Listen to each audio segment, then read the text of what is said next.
NASCAR on Fox welcomes you back to the Aaron's 499. Oh, a little something flapping from the right side of, was that Ward Burton's car or Matt Kenseth's? Oh, no, it's just the tape on Greg Biffle's car. It's flying apart. Sorry, that confused me. Thing is flying apart. We've seen it every lap for the last 100 here.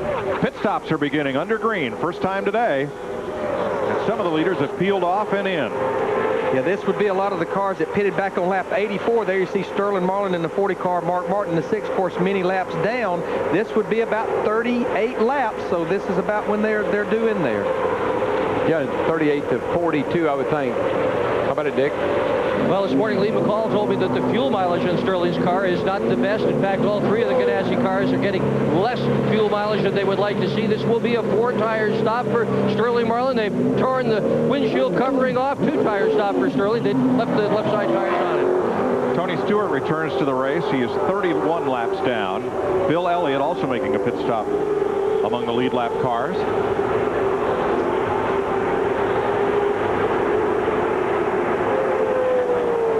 Biffle keeps losing more tape, but he's not losing any speed. No, Now, all the work you do on Uh-oh, that's a big piece of metal getting loose there now. That's just tape, Darrell, I believe. I don't know. I thought I saw some metal flapping under there. How does that car still run that fast in that shape? Yeah, see that metal sticking up there? Yeah, that's not good. And you know, if he was here trying to run single laps by himself, this car would be a pig. Oh, yeah. But in the dirty air with all these other cars, you can get by with it a little bit like this. Yeah, that car's not seeing a lot of air. But if he ever loses the draft, big time trouble. Be in trouble. Bye-bye. There's some guys right now that are hoping that if that's going to come off, it does it in the next lap or two. More leaders to pit road. More of our lead lap cars. These are all scheduled green flag stops with the smaller 13.5-gallon fuel cells. You'll go complete 125, 124. You'll go complete this lap right here. Biffle's whole right side's going to fly off here in a minute. Dick Berggren. Well, Joe Nemechek won yesterday's Busch Series race, and after that victory, he said if his Winston Cup car was only as good, he could win today. This is a 2-tire stop, plus all the fuel that they can jam into this automobile. Tires are on. They're waiting a little bit for the fuel. Want to get every last drop in. Tony Raines takes on right side tires. He started last, but he's been on the lead lap all day. Dave Blaney, who was laps down, also making a stop.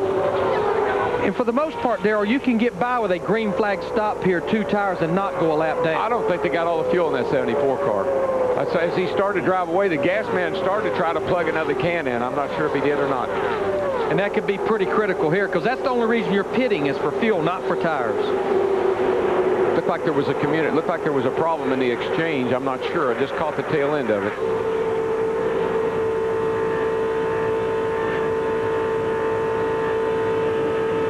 Tony Stewart back on track, 31 laps down after crash damage. He's in 26th place. But this race is far from over. 63 laps to go. There's his teammate, Bobby Labonte, whose car is also damaged. And here come the leaders, led by Jeff Gordon, who led 27 laps here last October before engine failure put him out. 2 wins in his last 16 Talladega. Mike, they seem to be getting spaced out so they could. Yeah, they are. They're coming to pit road. Leaders are coming to pit road. They got a lot of. I noticed they were getting space in between them. Those front cars were like they were all waiting to get ready to slow down. Now, Larry, is this too many cars to pit together? That's an awful lot of cars, especially if you're pitting next to one of your neighbors. If you're all spaced out, it's not too bad, but you can lose a lot of time if you start stacking up on top of each other. With as many cars that are out of the race, laps down, I doubt if anybody's going to be in a bind here. There's probably going to be some openings here.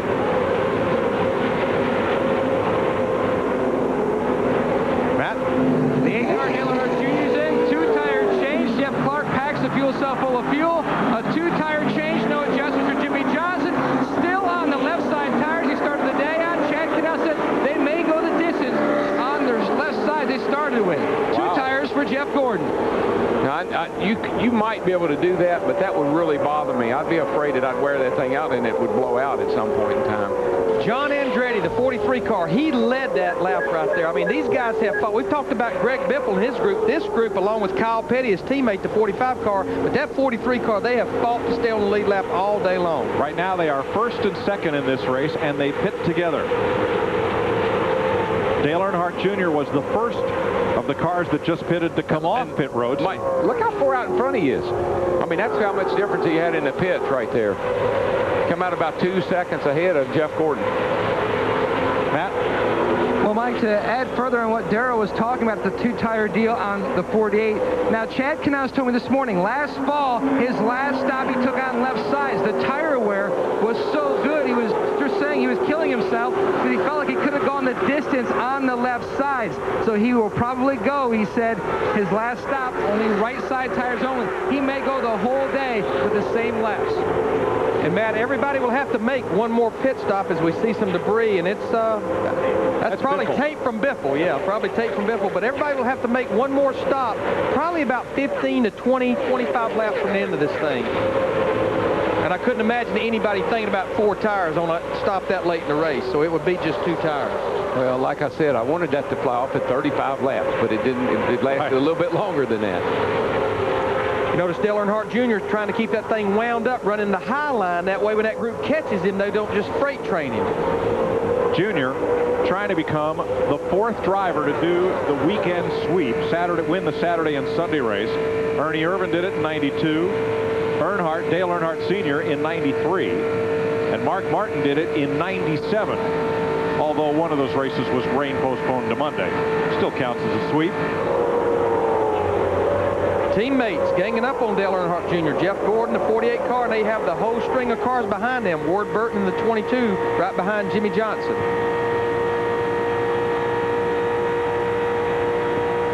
Five Chevys and a Dodge up in that front pack. Greg Biffle has fallen to 11th place.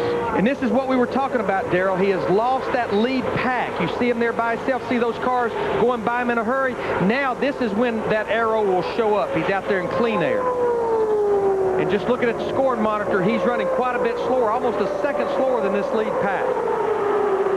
He was good shape as long as he was in that pack. Steve Burns. And Randy Goss and crew looking at some sheet metal that came off the 16 car of Greg Biffle. They came in, pitted, took 2 tires, but this piece of sheet metal that came off the car is a problem. They're trying to decide whether or not to bring the 16 back to pit road or wait for a caution. 129 complete, 59 laps to go as the Hendrick Chevys pull out front with Jeff Gordon and Jimmy Johnson in the Aaron's 499.